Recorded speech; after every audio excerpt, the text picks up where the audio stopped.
This is DesignChat, the best live design discussion on the internet. The only live design discussion on the internet, I think, which, you know, it's not necessarily a bad thing. There are going to be other people that are going to be doing this sort of thing, and I totally encourage that. I would never talk down to anybody who's trying to do something similar, because what we need as a design community is to come together and break down these barriers, these corporate barriers and these competitive barriers, and come together as a design community on the internet where we can and share our ideas and thoughts. And tonight, to share his ideas and thoughts is Cameron Moll, web designer and speaker extraordinaire. Thank you, Cameron, for coming on tonight. Golf clap. Hey, thanks. Glad to be here. Awesome. Have you done a video chat before? Not a live one. I don't think I've done a video chat, period, actually. It's cool. We get that a lot. You know, someone last night, Emily Palatin, told us from Project H Design, told us it was the first time she'd ever even used her webcam before. Oh, really? So I really feel honored that we're activating webcams around the world that have been lying dormant this whole time. And I think it's a silly thing because it's crazy. You know, the idea for this started around this time last year. And one of the things that occurred to me is that we have all these different ways of communicating right now. We're in a golden age of communication, and yet there didn't seem to be many strong avenues to take to talk about design. So, you know, it just, one thing sort of led to another, and more people helped me out. And here we are on Mashable, you know, a social media hubbub of the internet, one of the top 10 blogs of the world. And, you know, we can take this time once a week or twice a week during holiday season, like we are tonight, to talk to interesting people like you. So it's just an awesome thing that this can happen and even have you here. Well, good. I hope I make it worthwhile for the 40-plus people. I guess 39. Hopefully it grows. But I'm looking forward to it. We'll see where it goes. Awesome. So you do, you know, some level of public speaking on design. So, you know, I was already knowing that, you know, you were going to come to this sort of thing with, you know, with some movement, you know. And so hopefully, you know, it's a smooth transition for you. So why don't you start by telling us, because it kind of turns into a meet and greet sometimes, you know. Okay. Tell us a little bit about your history and how you first got involved in design. Okay, great. I get asked that question quite a bit in conferences, and I'm not figured out yet how best to answer that question. People want to know how I got, you know, I guess what they're really after is how did I get where I'm at today with being a conference speaker, with being a published author and those kinds of things. And maybe we'll get into that a little bit. I've still not, you know, I've been doing this for quite a few years, and I haven't figured out how best to answer that question. So let me just answer your question directly. I've been doing graphic design, web design for about 11 years now, I think. It didn't start out that way for me. I was in school to become a marketing manager, and I got my degree in business management and kind of fell into web design along the way. This was back in around 1999, 1998, somewhere around there. And that was at the time that companies, I mean, all you had to have was like one website in your portfolio and you got a job, because companies were hiring left and right web designers and developers. You remember what that was like. And I had happened to just be experimenting at the time with a website for my dad to sell some camping gear on the side, and then a website for a club on campus or something like that. And those two sites, I mean, they look horrible. I still have, you know, the first one I did archived. They were horrible, but somehow they were enough to get me a job at a local.com. And, you know, it went from there. I found, even though I've never had really any formal design training, no design classes, anything like that, but, you know, I grew up playing drums. I grew up working with wood. I've always been creative with my hands, doing things with my hands, and so when it came time for me to fall into web design and graphic design, it was really like just using my hands, but now with pixels and vectors and those kinds of things. And so I think for people who are creative, you know, the medium and the tools they use, it doesn't matter as much. It's more about how they can get out what's in their head and put that on paper or in digital, whatever the format is. And so that, I think that was the case for me. I kind of stumbled into design. I got lucky that I had that creative background and found out I just absolutely loved it. And so at that .com, I was hired around like as a junior designer, and then later a senior designer, later creative director, and then my career just went from there.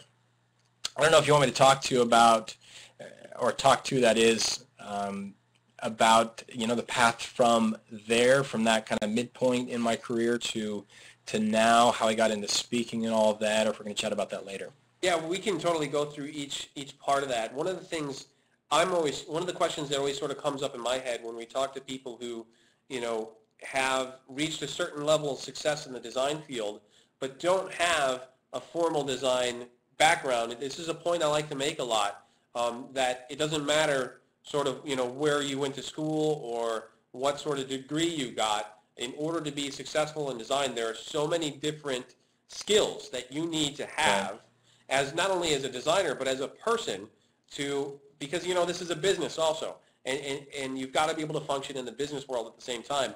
And that's something that I know I have trouble with as, you know, as a designer and someone who's been involved in the creative arts, you know, for my whole life.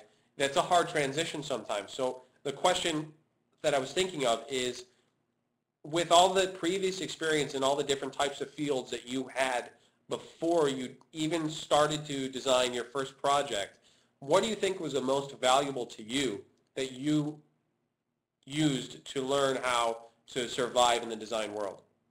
So are you talking more along the lines of soft skills and things like that, or are you talking about what has trained me to be who I am today? Both. Okay. You know, I don't know. That's a great question. I look back now and I think I'm fortunate that I did get a degree in business management, because that's all about marketing, and marketing is all about understanding the customer and trying to deliver something that satisfies their needs and wants. Design is exactly the same, right? I mean, you're really now talking about users and consumers and things like that, but you're really trying to understand what their needs are, what they're trying to do, and come up with a way to deliver on those needs and wants. And so I guess I got lucky with having that background in marketing and understanding kind of the mental capacity and a drive of a consumer, and then turning that into web design and understanding how a user who's much like a consumer, much like a customer, trying to understand how to apply those same principles of addressing needs to designing interfaces or whatever it might be. But I don't know, you know, outside of that, I don't know really what has prepared me for who I am today. I think a lot of it has to do with... I'm going to cut you off for just 1 second. Sorry. I just completely lost my audio. So Okay. I think I might need to refresh my browser for 1 second. So just hang on with me 1 second. I'll be back in I just got to refresh. Just 1 second. So can all of you in the lounge hear me? Okay. Cool. So what do we chat about while Ryan's gone?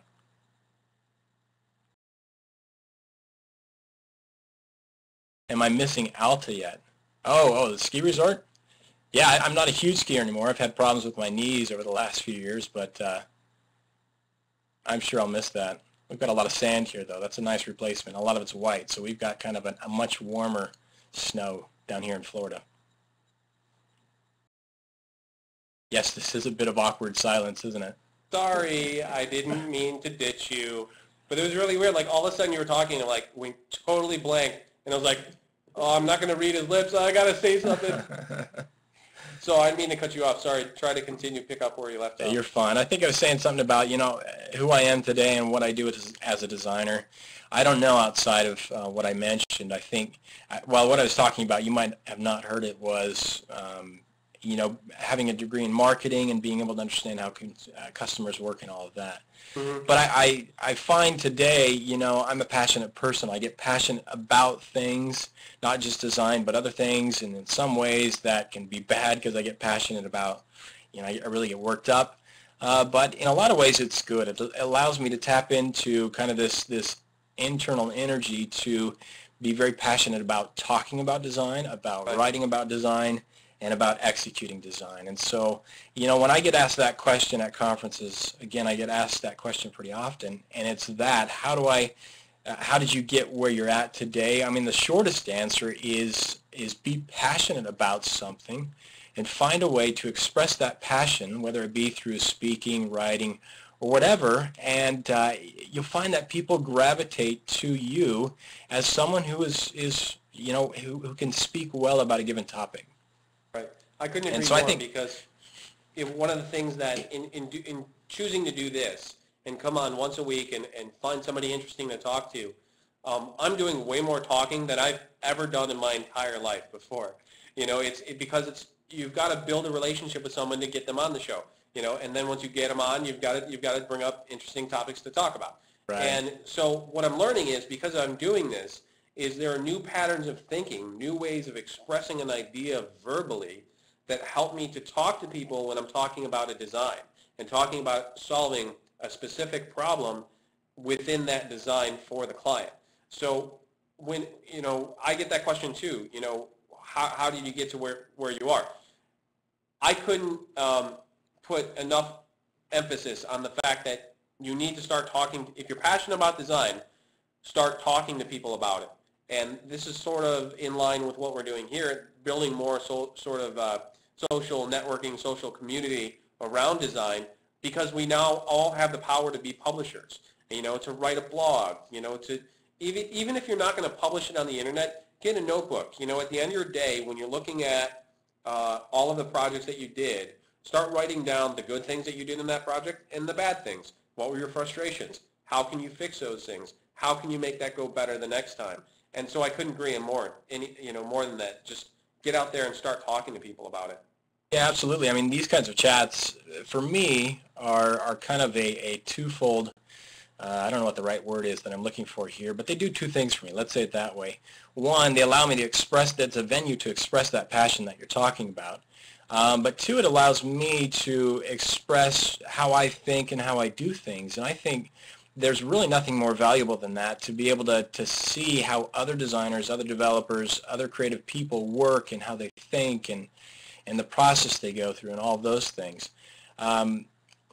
Of all the things we do well as an industry, we do many things well. I think on the flip side of that, we make the mistake of adhering to somebody's process or somebody's article or book or whatever, and treating it as that worked for them, so that's going to work for me. You know, you see these constant discussions about fireworks versus Photoshop versus HTML when starting a project, right? Do you start with Photoshop or fireworks or just go straight into HTML? I don't really care. I love to hear how people do things, but at the end of the day, you've got to figure out what works for you and choose the process that best works for you. And so I hope in a chat like this, someone walks away with that kind of knowledge. Well, that's how Cameron does it, and it works really well for him. Maybe there are some things I can glean from that, but I hope people don't walk away saying, that's how Cameron Moll does it, and so I'm going to go do it that way, and it's going to work exactly for me. So let's get into a little bit of that process. Let's talk about, you know, kind of how you're set up, the equipment you use, and also when you're starting a new project, what are the types of questions you ask, and where do you go from there? Well, that's a lot to answer. So equipment, the questions I ask when I talk with clients, are those the two questions? Yeah. Okay. As far as my setup, this is it. I work out of the home. I have a MacBook Pro that I hook up to a 23-inch Samsung monitor. It's really, I don't have a lot of equipment at my desk. It's pretty low-key, and I kind of like to keep it that way. When you start a design, do you go right to your computer, or do you go to Sketchpad and sort of draw things out? You know, it varies. That's another thing I try to stress when I talk to people about my process. I have kind of a rough pattern for my process, but it changes with every project. You've got to adapt your process to the needs of the project, to the needs of the client, to the needs of the user. And so when I design, I spend a lot of time up front with the client trying to understand what the real problem is and what we're trying to address within that framework, within that problem. And my next step is usually into Photoshop. I still use Photoshop for all my comps. Sometimes I'll sketch things out, but a lot of it goes just straight into Photoshop. That allows me to express, or better yet, get out of what's in my head and put it into pixels. And for me, the best method is usually with Photoshop. And it's usually a low fidelity approach. I don't really dive in, not much anymore at least. I used to a few years ago, but most of the time now when I dive into Photoshop, it's a pretty low fidelity approach. We're talking grayscale, we're talking not a lot of detail, and I really focus on the core of what I think that design needs to become, and then I let it flourish and grow over time as we iterate the design further. Is it the same process for your personal work, like your posters? Mm-hmm. Well, the posters are different, right? the posters I do in Illustrator, and so that one, there's really no other way to do, like the letterpress posters where it's this type designing, it's character by character. There's no other way to do that than to just dive in and into Illustrator and start throwing characters around. I do a lot of prep work before that, where I'm shooting the building, photographing the building I'm going to represent, getting that photograph how I want it inside of Illustrator, and then trying to set up a lot of, I usually use a lot of guides for the building itself. And so that process is quite a bit different than the process I use for clients or for web work, for that matter. You feel a bit like an architect when you're building those. If anybody hasn't seen them, we're going to put a link up real quick in the chat. Oh, it's already there. You got to see these things because these are amazing pieces of art. There are these huge posters of buildings all built out of type, and they're meticulous. They're absolutely gorgeous, and it's one of those things, like, you can view it from so many different perspectives, and I would imagine, being a designer myself, the first thing I start thinking of is, man, how would I start making that, right? And in the building of that, like when you were just talking about all the guides that you have to prepare, to create that structure, do you feel a bit like an architect, sort of brick by brick, creating that structure? Well, I wouldn't say I feel like an architect, because I'm really representing someone else's, some other architect's work. I'm trying to interpret their design and kind of pay homage to it, but interpret it then in the way that I feel best represents not only that building, but kind of my style and who I am. And so, if anything, I'm standing on their shoulders as I work on these buildings. That's really inspiring to me. It's really it's just fascinating to observe the actual building, for example, up close. I'm working on another building right now. I can't say which just yet. But this other building I'm working on, for example, it was fascinating to go and visit and be there in person, observe all of the details that went into building this building, studying the history of it, and then going back into my office and sitting down and trying to figure out, okay, with this facade and this doorway, what's best going to represent that? Is it going to be a string of S's, W's, random flourishes, what have you? That's really inspiring. When I sit down to work on posters like that, it's kind of like writing a book. I hate writing books. I don't know why I keep submitting myself to the pain of writing books, because the whole process is a nightmare from start to finish. But when you get done and when the thing's sent off to the publisher and you then get the printed book in your hands, it's like reward for all those crazy nights and pulling out your hair and all of those things. And It's the same thing with these posters. It's sometimes a nightmare to figure out how to position everything. On this one building I'm working on right now, I have positioned by hand and rotated and sized, last time I counted, about 4,000, is it 4,000? Somewhere around there, 4,000 S's that represent kind of the lines of the facade of this building. And that's about just the S's. That's about 3% of this building. And so you can imagine how much work is going to go into this thing. So you can see why it's much like writing a book, pulling out your hair and all of those things.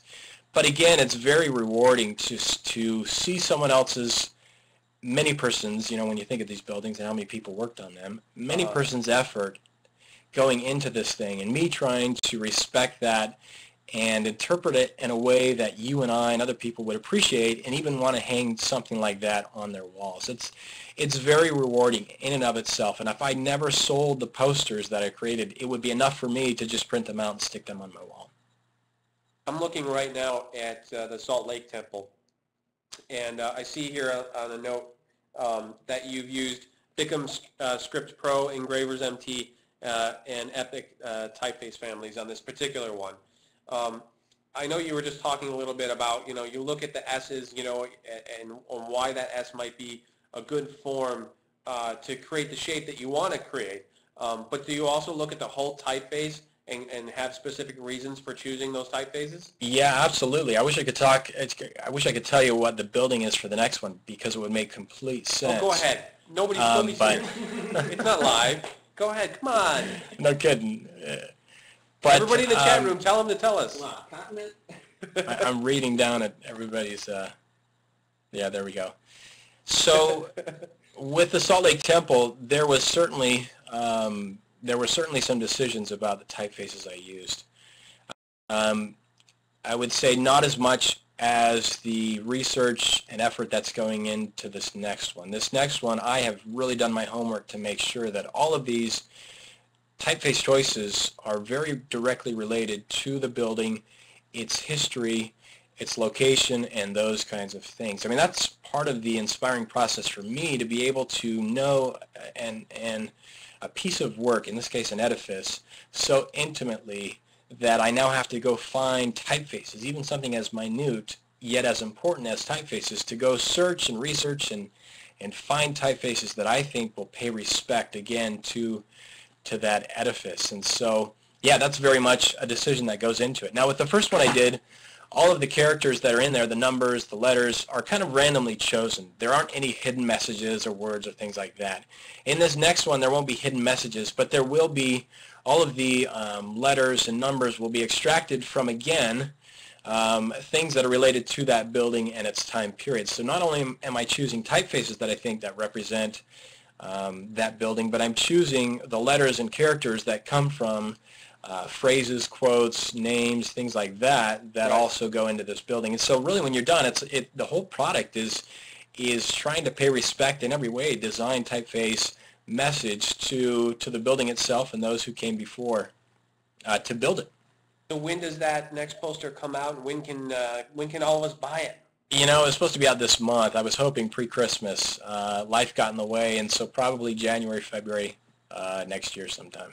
Awesome. Well, we'll definitely be paying attention on your blog and watching you on Twitter for @Cameron Moll to see when that announcement comes out. Because cool, if it's anything, if it's half the poster the first one is, I'm going to be staring at it for hours. I know.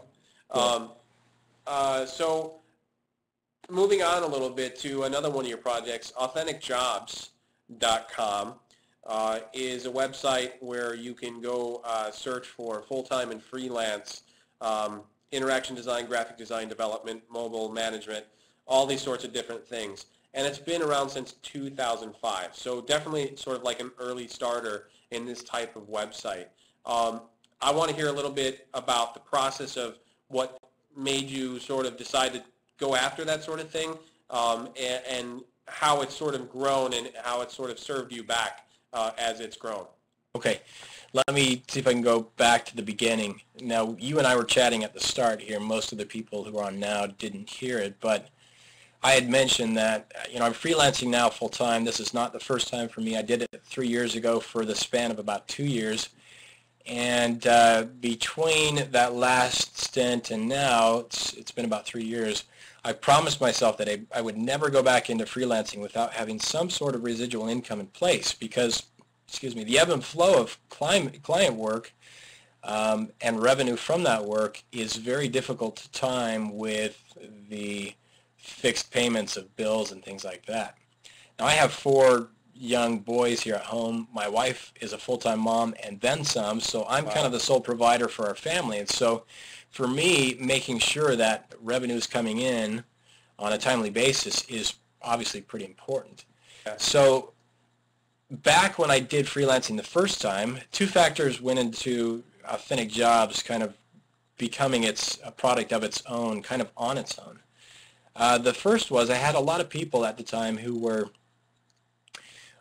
emailing me saying, hey, Cameron, I've got this position for XYZ. Do you know anybody who could fill this position? And I would usually say, well, not really, but here's a list of contacts I usually recommend, or something like that. Well, after a while, I figured, you know what, might as well just throw a link on my blog, kind of the side links on my blog. And I told those people, you know what, I'll throw up just a quick mention. Apple's looking for a senior designer. Contact this person if you're interested. I got enough of those that I created a separate jobs section on my CameronMoll.com site and started doing that repeatedly. And that kind of kept growing. All of it was manual at the time. I was typing these announcements about jobs as entries in movable type. So there's a lot of manual work on my part to make this happen. Yeah. And that was the first factor. The second was I realized late, towards the end of my first stint freelancing, this idea of trying to get residual income. And so Authentic Jobs was started, excuse me, towards the end of that stint. And then I kind of kept it running over the last 3 years as I went to work in-house at a large corporation back in Utah. So back to what was going on my site. So it started there, and I kept posting these. I don't want to say Authentic Jobs created the space for targeted niche job boards, but we certainly helped define the market. We had some other people come along. 37 Signals was one of them, who did something similar after I had started that on my site. And at some point I figured, you know, if I'm going to be posting these kind of pro bono for people, then it would make sense to have it be automated and maybe make a little cash for myself to cover the expenses of the development, the hosting, and again trying to get at that residual income. Right. And so I maintained that kind of on the side for a while, for the last 3 years, and it got to the point where it became enough where it's not a full-time job for me now, but it's close to it. There's a lot of development that we've been doing, obviously, with the redesign. There's a lot of customer support that goes into it, and so forth. That's awesome, though, that it was such an early starter, and it's spurred off, you know, some other types of job boards and that sort of thing. And it's great because it's also supporting the design community as a whole, and definitely something we're interested in here at DesignChat. So that's totally awesome. I'm glad you mentioned that. Really, my first interest and really what I wanted to have happen with the site was to help out friends and people who needed work. Right. It went for, I would say, probably a year before we got to the point where we charged people to post listings and where we built the back end so it would be automated. I was doing most of that for, like I say, almost a year, just me entering those entries in movable type. I really had a passion at the time, and I still do very much today, for helping people find work. I think when you can, as a designer, not only work on a project where you can produce something that you are proud of, but it's something, a project, an initiative that really helps other people in a significant way. That's the biggest win in my mind, where you can do something that you love, produce something that looks great, and help people out at the same time. There's just no better way or no better project in my mind than something like that. And I have the wonderful pleasure of going to conferences and having people come up to me and say, hey, Cameron, I found my job that I'm at now through Authentic Jobs a year ago. I love it. Thank you, et cetera, et cetera. That's really gratifying. Oh, I bet. So speaking of conferences, are you already looking at your 2010 schedule? Are we going to see you out and about? At conferences? Yeah. Yeah, I'm speaking. The biggest one I'm speaking at next year, I've tried to cut back over the last few years. The biggest one I'll be speaking at next year is the How Design Conference. I think that's in May, and that's in Denver. That is, I didn't know this until I went last year. It was my first time. I should have been going all of these years. That is a huge design conference. It's like South by Southwest, but everybody who's there is a designer. You don't have developers and you don't have other specialties. I love South by Southwest.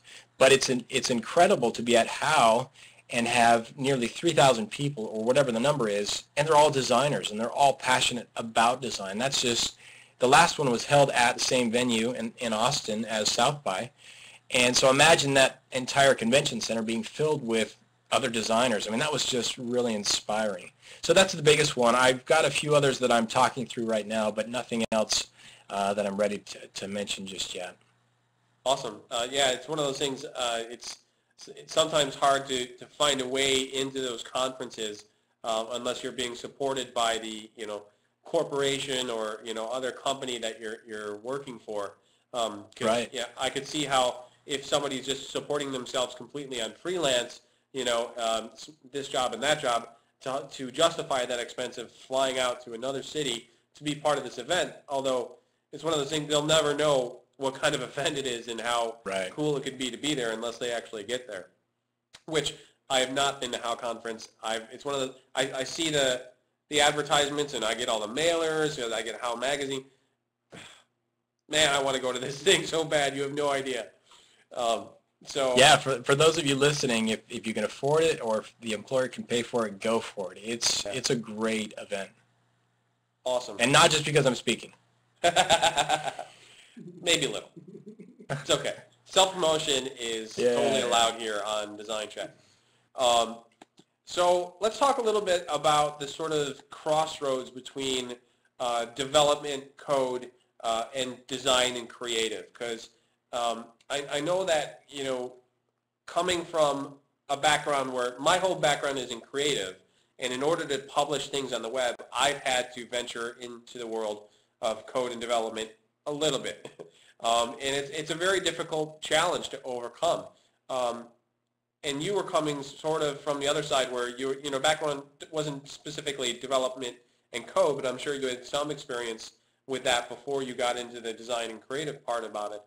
Where do you think that sort of line lies of, you know, there's definitely an art to programming and code. And where do you feel that you sort of lie in between those two worlds? Between code and design? Yeah.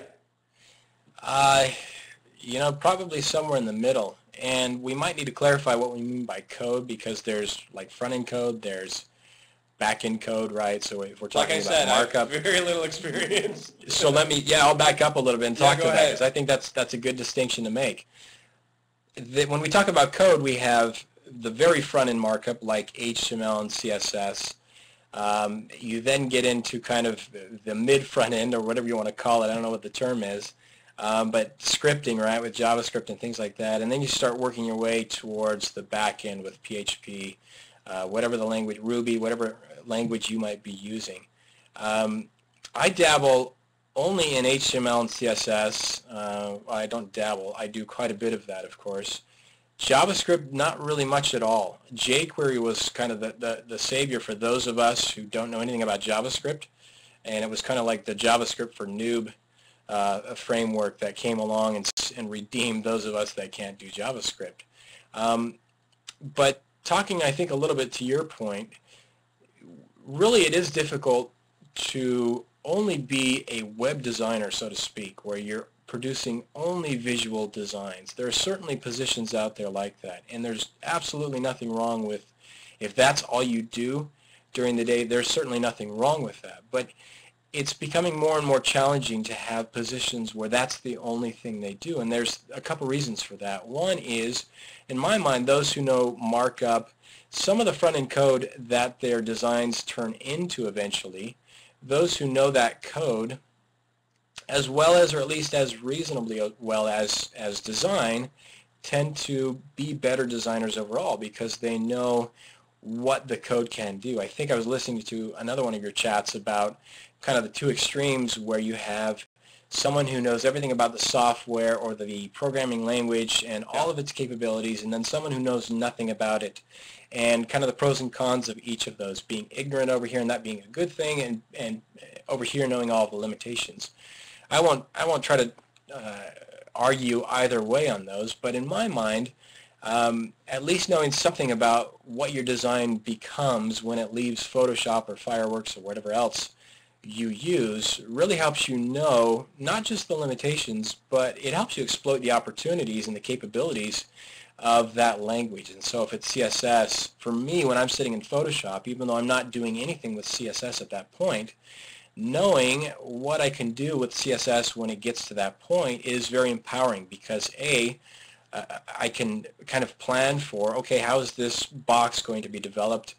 But B, I can kind of save some of that design work for later. I know I can use CSS to add some drop shadows or something like that. I'm not going to bother throwing too much of that in there now. I'll take care of that when it gets to coding.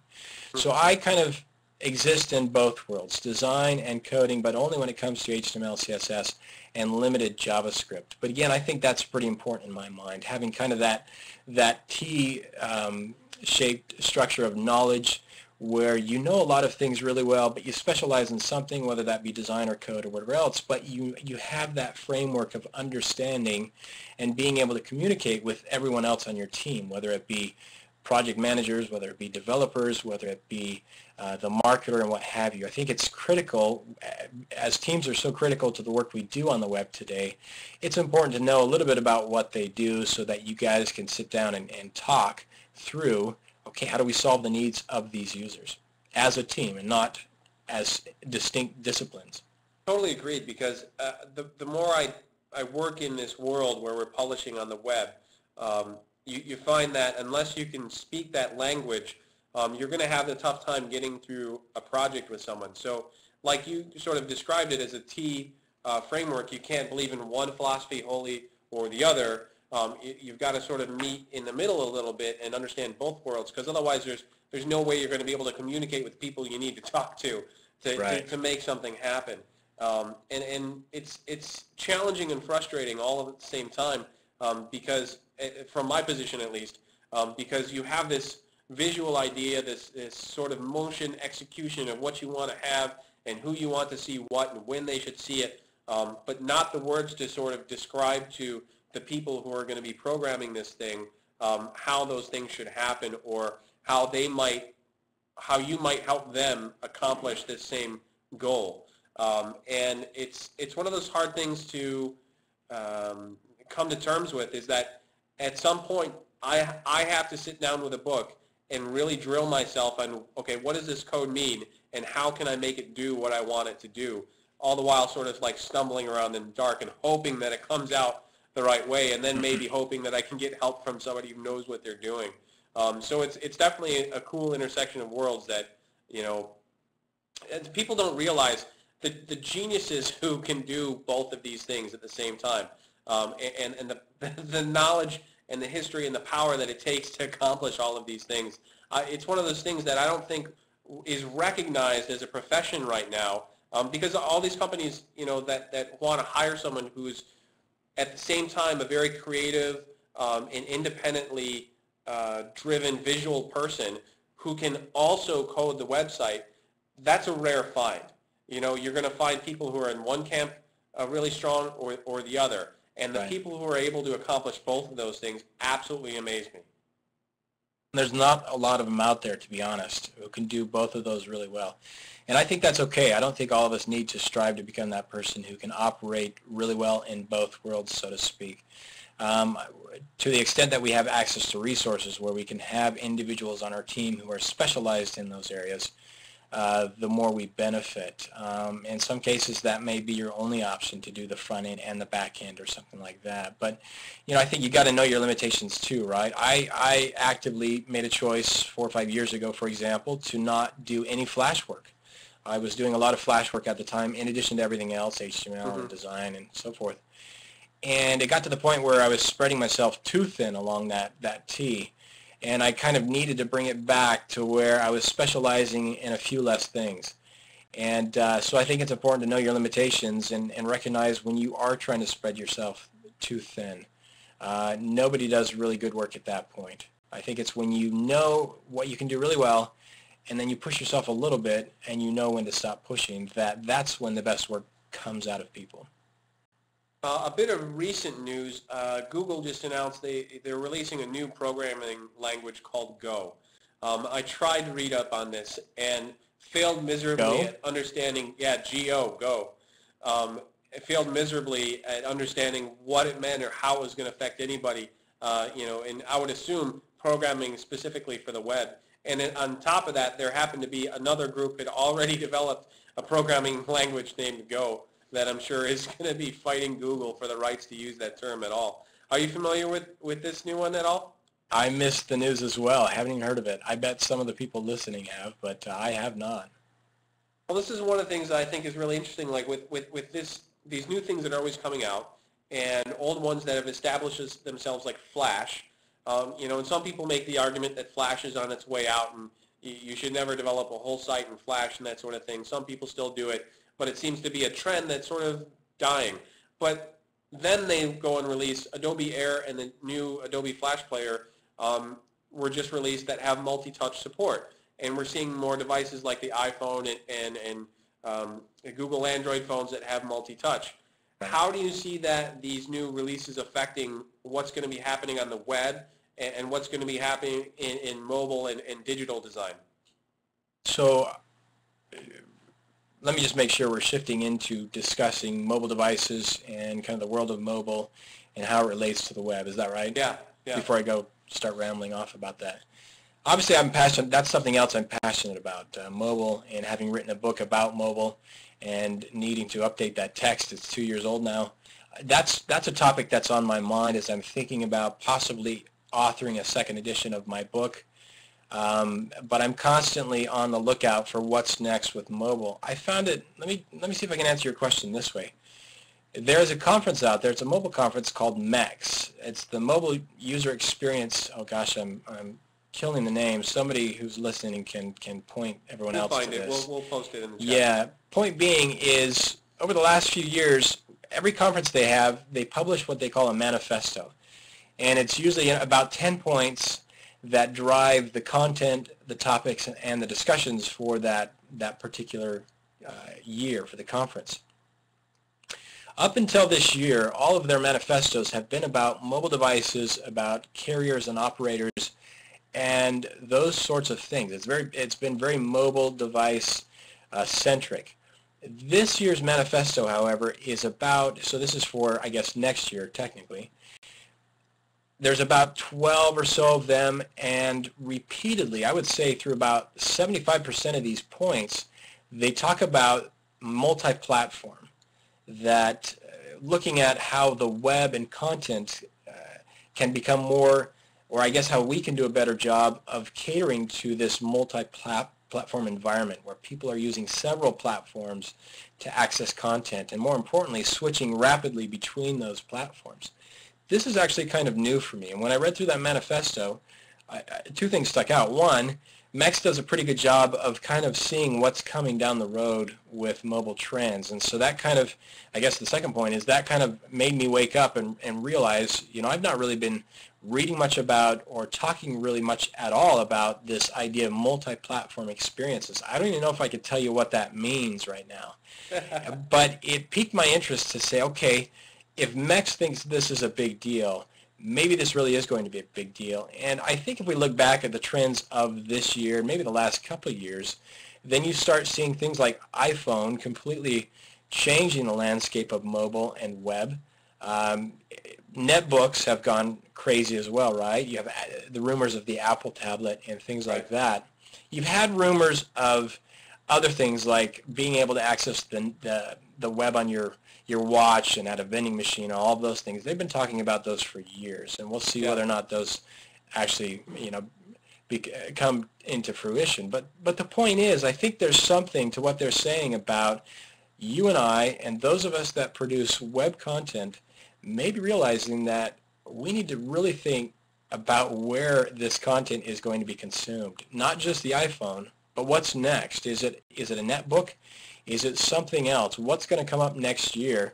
How are things like augmented reality playing into the experiences that we have on all of those devices, whether it be phone, desktop, netbooks, and what have you?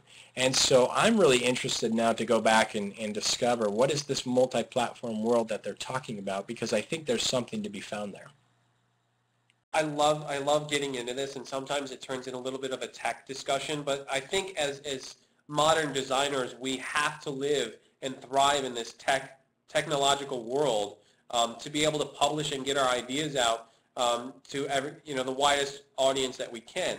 And there are a couple things right now that I think are kind of interesting. Like HP just released a new printer, and so the screens on these printers are getting bigger and bigger, but the navigation and menus for these things have never been easy to use.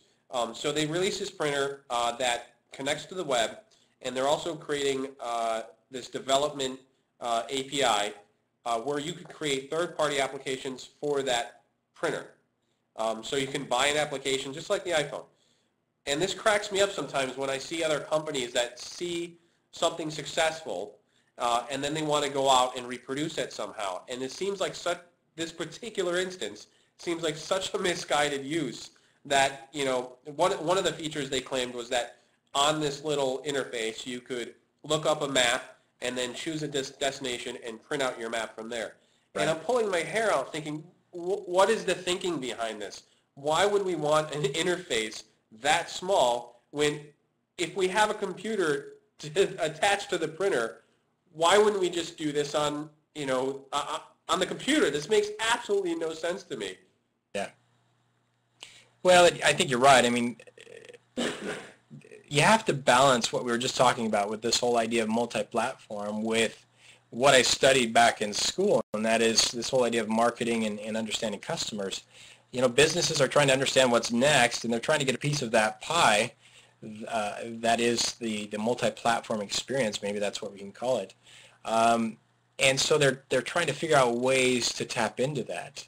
Obviously, I totally agree with you that when I saw that commercial for HP's printer, I'm like, why in the world would I do that? Not only that, but how would I actually, type in directions and all of that? That's going to be very complicated. They'll make another computer just for this interface, unless they find a really simple way to execute it. And maybe they have. But, I think as excited as I am about this, discovering what multi-platform means, I think that example is a perfect reminder for me and for everyone else that we've got to temper that excitement and bring ourselves back down to reality sometimes. I think it's great to explore and ask those questions, what if?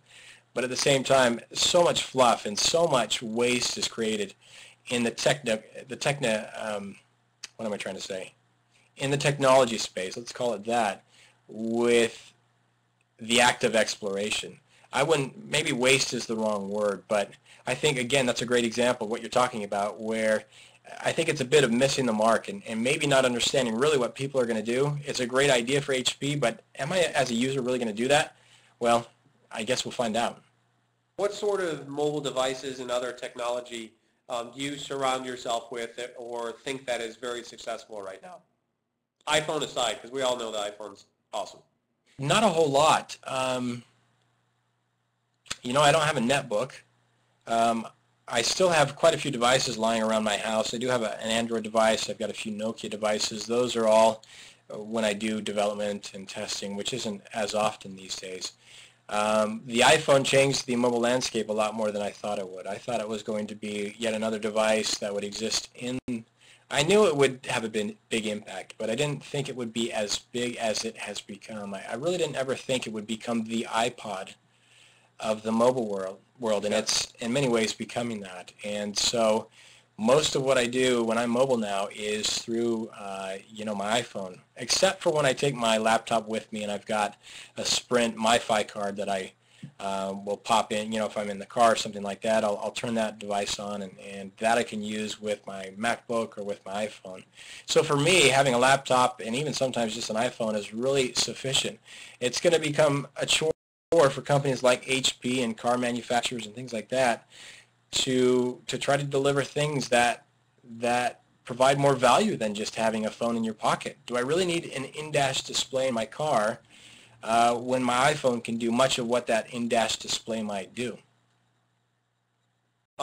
We're nearing the last quarter of our discussion here. It's 8:45, so in Chicago at least. So let's move on to the Q&A portion of the chat here, and I've got a list of questions in front of me. The first question comes from DTR Ozone, and the question is it normal for a web designer to carry a notebook full of all the coding just in case you forget one? A notebook full of all the coding? Is that like coding? It sounds like they're talking about a paper and pen notebook of snippets of code in case they forget how to do it. I don't know that I have to carry that around. I put this on my desk, though. This is a cheat sheet I did up and printed some copies a couple of years ago. Oh, and you published that? Have I published it? Yeah. Yeah, I'll give you guys a link to that.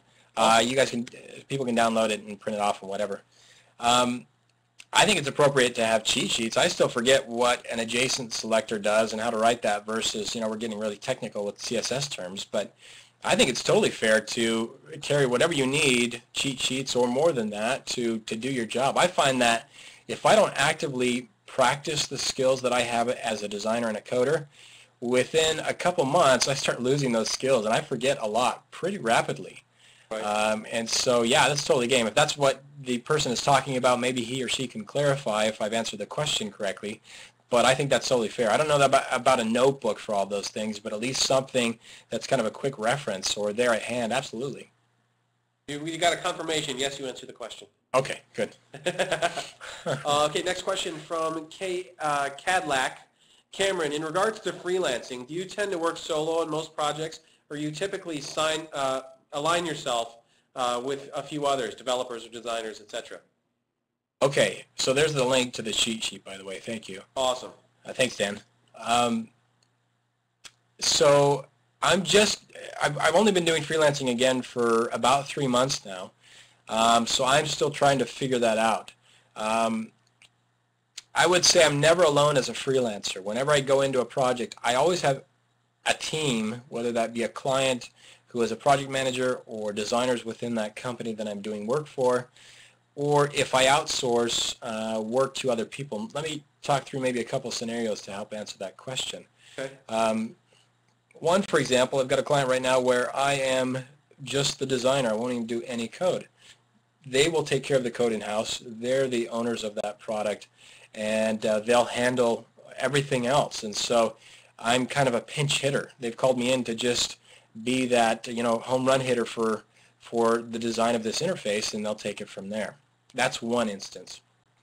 With Authentic Jobs, I have a back-end developer, Miles Grant, an incredible developer. He's been with me for a few years now, and it's been awesome. I've been lucky to have him with me. And a front-end developer, Ben Bodian, who's over in the UK. Ben, I hope I said your name right.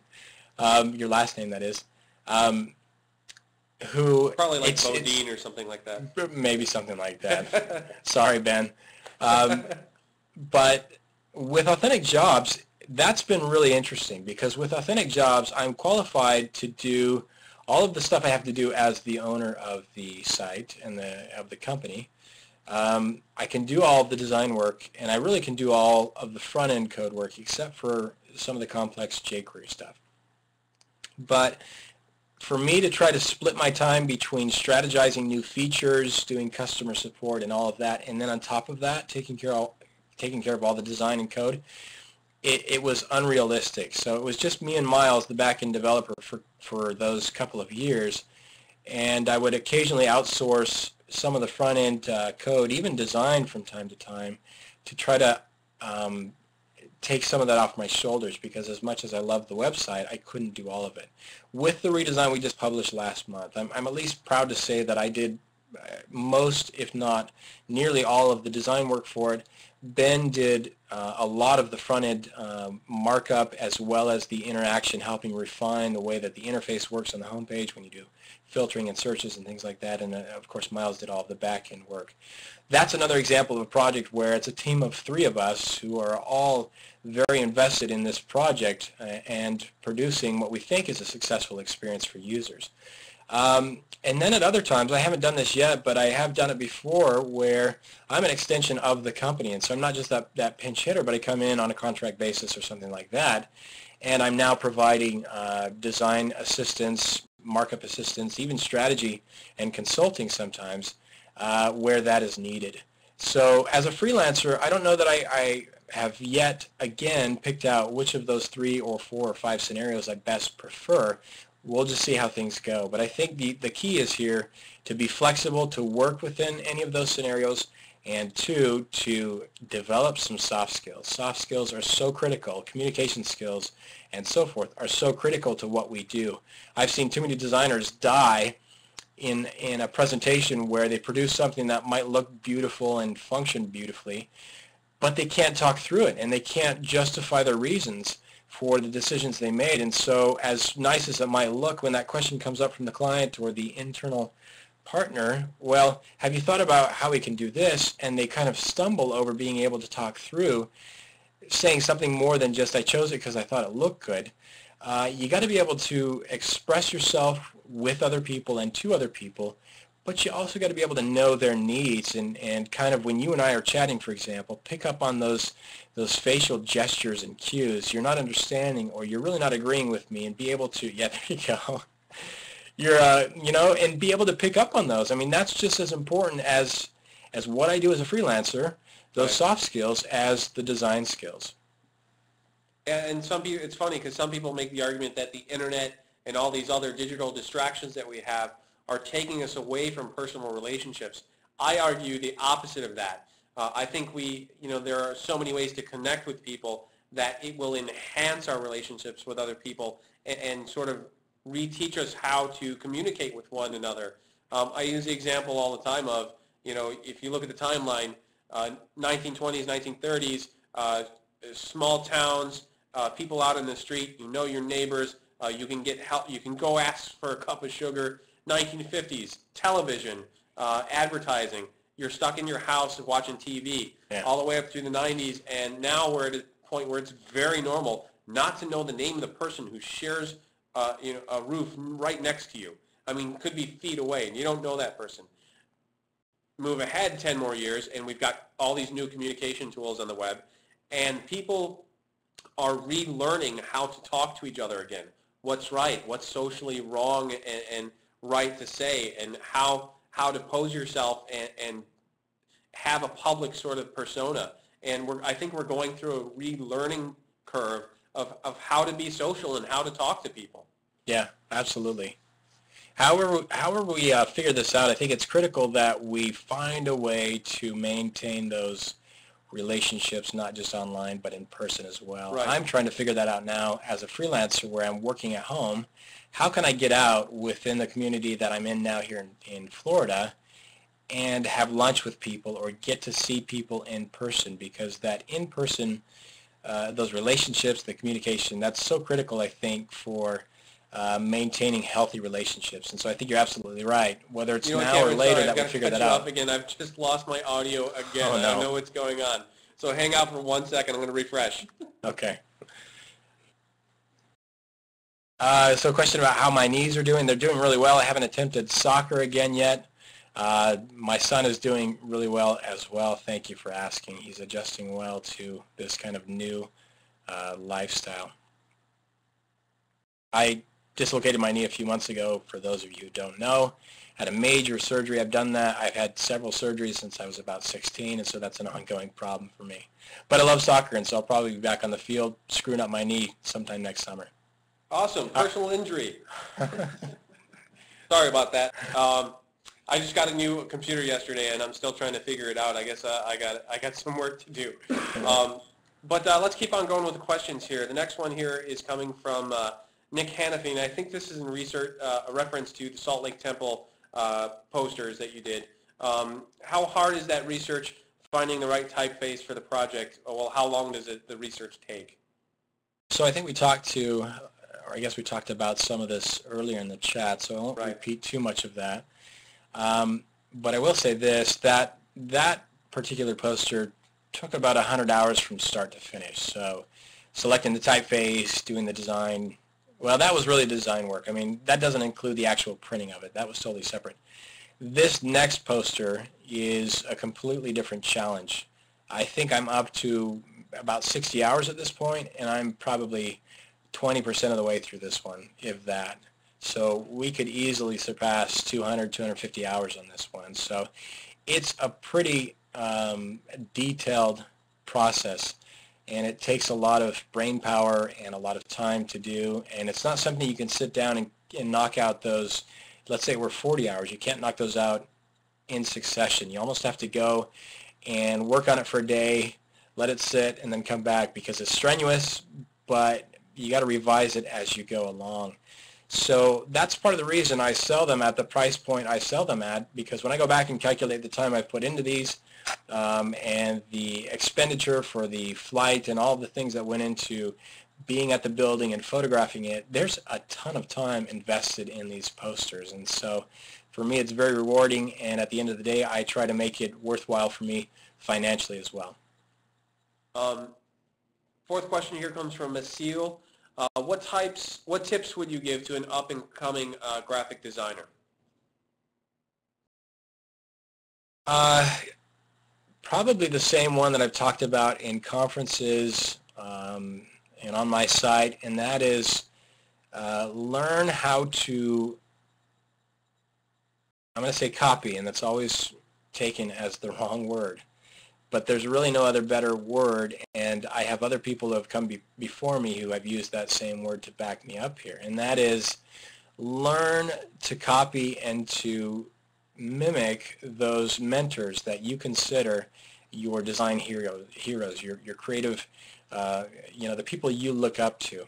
I don't mean sit down on a project that you're getting paid to do work for and use someone else's ideas. I mean, go take time to figure out why a certain designer or a certain artist painted that stroke that way or chose to lay out the masthead that way.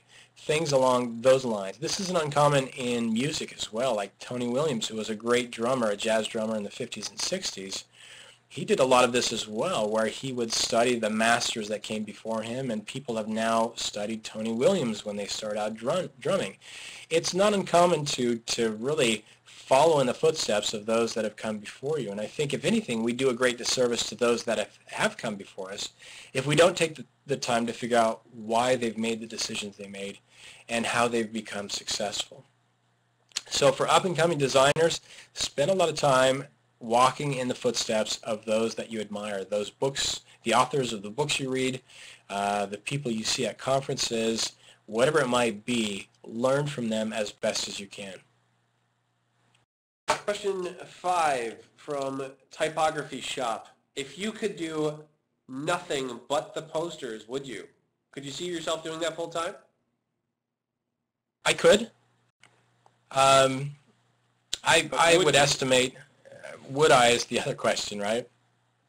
One, it would have to be a full-time income for me to begin with, and there's maybe potential for that to happen.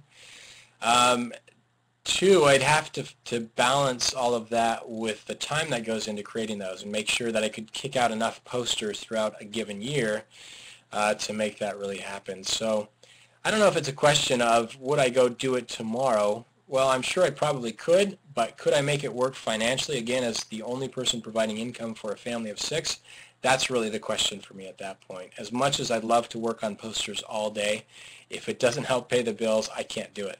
Well, let's take that out of the equation then. Say you have no need for income and you just want to continue your work. Which path would you choose?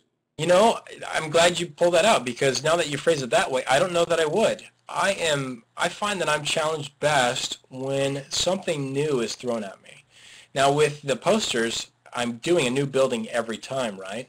And so that in and of itself is a new challenge. But I like to be thrown a curveball sometimes, or I guess throw a curveball at myself, where I'm put into a space in which I'm a bit uncomfortable operating in.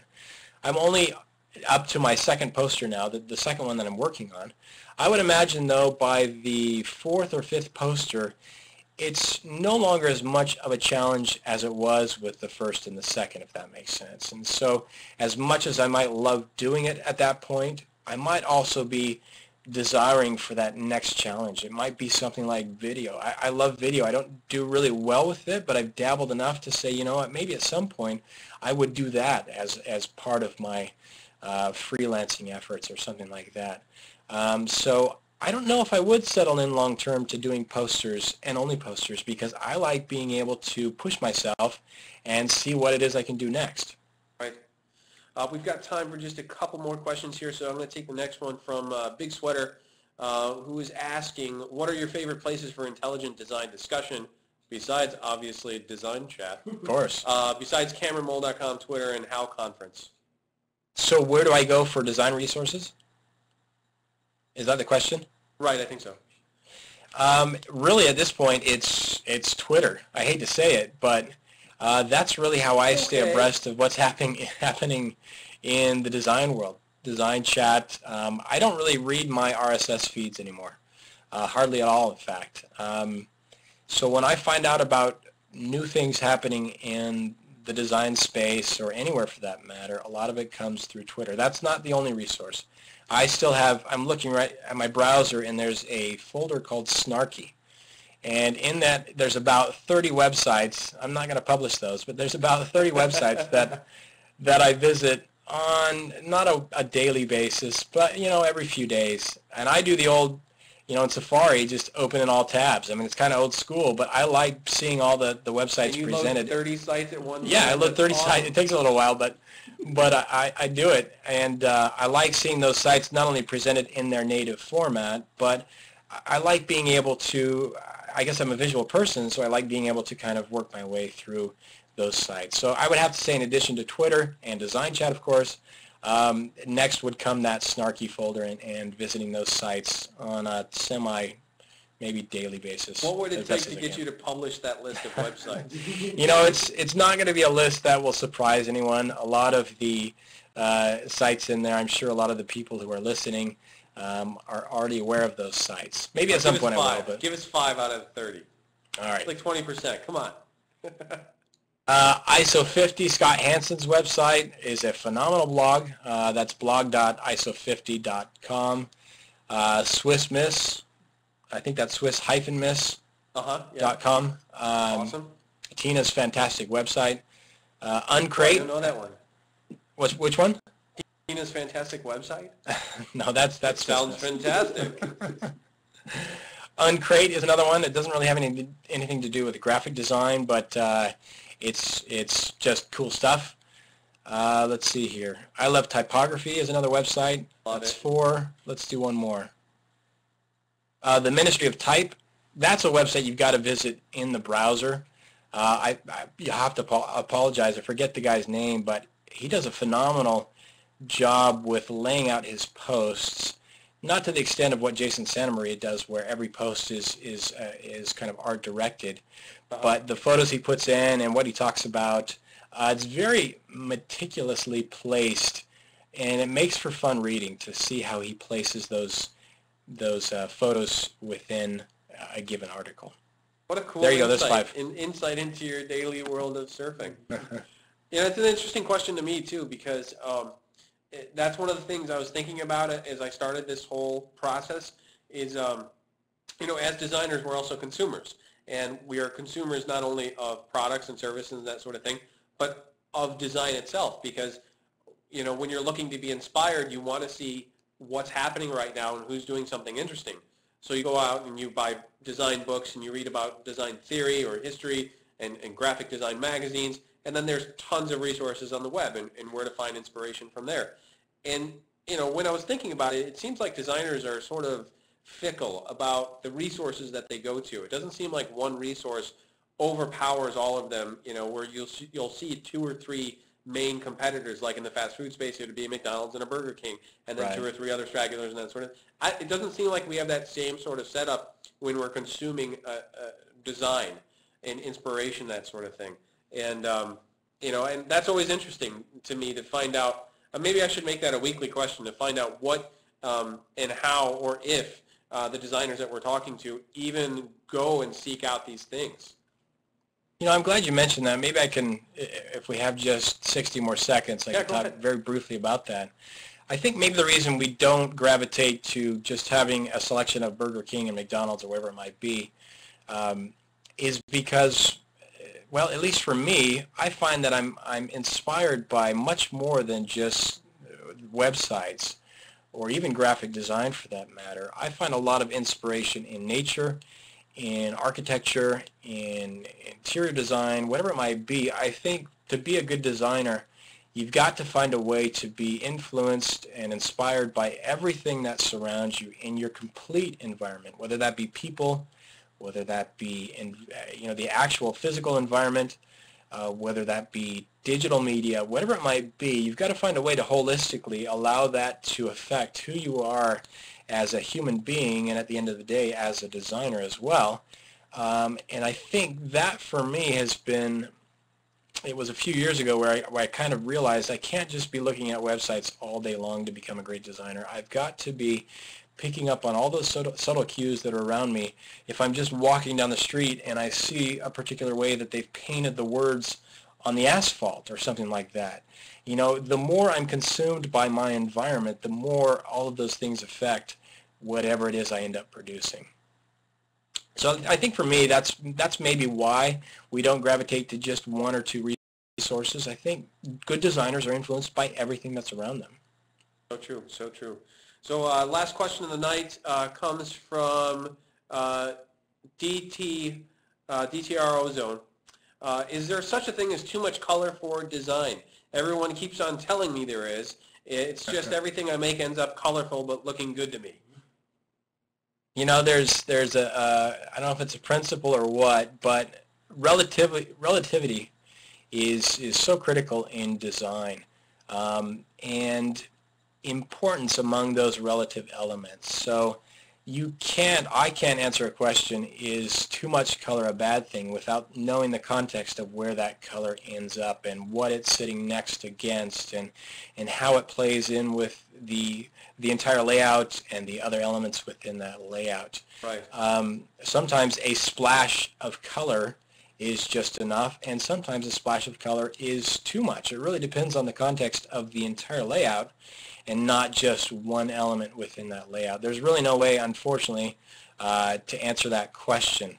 I think, again, it just goes back to understanding that every time you throw something else into a layout, it decreases the importance of everything else that already exists. So whether that's color, whether that's shapes, what have you, it has to do with relativity and context. And so I can't answer that question. I agree. It's hard to put a yes or no on that. I don't think you can, because when we're talking about design, we have to talk objectively, not subjectively, right? Right. So a number of questions you have to ask are: is this solving the design problem that you have? Yeah. If you're doing this work for a client, is it going to make your client happy? And is it just going to make them happy because they like a lot of colors, or is it going to make them happy because it's solving the need that they have to fill and the whole reason why they even came to you? So there are a lot of different types of decisions you have to make in there. What's a color palette that you're happy with? Not personally, but happy with justifying to solve the problem that you've been charged with solving. And what level of happiness are you willing to sort of provide for your client if they just happen to like colors? So you can open it up to a whole bunch of different moral sort of decisions there within design. I think that's really interesting. I think go ahead. I would say to this particular designer, if it's serving your purpose and you're happy with them, don't worry about what other people are telling you about your design. Continue pursuing your passion and keep on executing those designs if you think they're good. There you go. I think you answered the question much better than I did. Thanks. Well, you know what? I hate to cut it short here, but I think we could go for another hour. We probably could. Yeah. I am going to cut it short, though, because we got an hour time limit here at Mashable, and 2-hour podcasts are hard to digest. So I'm going to go ahead and I'm going to do the thank yous that I need to run through here. Thank you, of course, to Mashable for letting us have this chat and hosting, giving us a little space here to meet with designers and become involved in social media and design.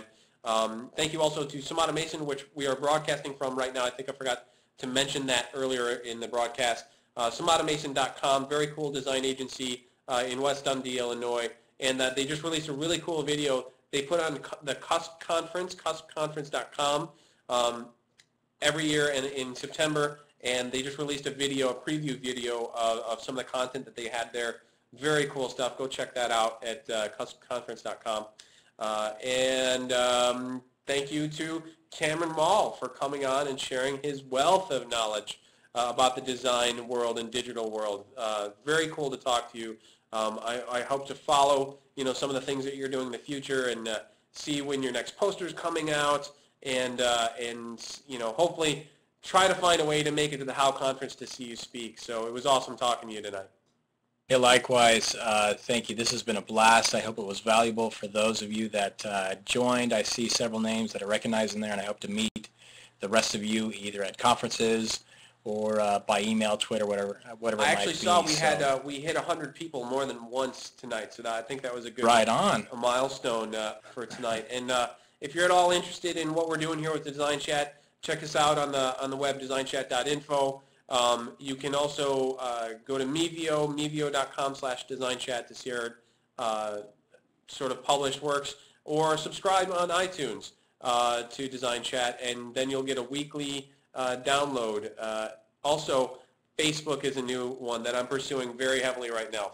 any way that I can sort of reach out and help create this community, I think is a good thing. So we've got a Facebook group. If you're on Facebook, we just did a promotion. And if you're a little slow on that, I gave away tons of Google Wave invites to anybody who joined the Facebook group. I think as of today, I have 5 left. So if you join really quick and shoot me an email on Facebook, say that you joined, I'll send you a Google Wave invite.